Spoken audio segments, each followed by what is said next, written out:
નમસ્કાર મિત્રો. નકુલે જે શંખ વગાડ્યો એનું નામ હતું સુઘોષ. આ સુઘોષ નામ કેમ પડ્યું? અથવા તો સુઘોષ નામ એ માત્ર એક નામ હતું કે એની પાછળ કોઈ આધ્યાત્મિક સંદેશો હતો? તો ચાલો એ તપાસીએ. સુ એટલે સારું, શુભ્ર, અને ઘોષ એટલે અવાજ, ધ્વનિ. સુઘોષનો અર્થ થાય સુંદર વાણી. તો નકુલ બાહ્ય રીતે માત્ર એટલા સુંદર નહોતા, એમનામાં નમ્રતા હતી, એમનો સ્વભાવ ખૂબ વિનમ્ર હતો અને એમની પાસે મધુર વાણી હતી.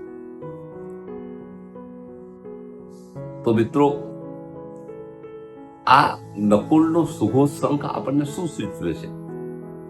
આપણા જીવનમાં એવી વાણી બોલવી જોઈએ, મીઠી વાણી બોલવી જોઈએ, સારી વાણી બોલવી જોઈએ કે જેથી કોઈના જીવનમાં ઉત્સાહનો સંચાર કરે, કોઈના જીવનમાં પ્રેરણાનો સંચાર કરે, કોઈના જીવનનું કલ્યાણ કરે, એવી વિકાસવાળી વાણી બોલવી જોઈએ.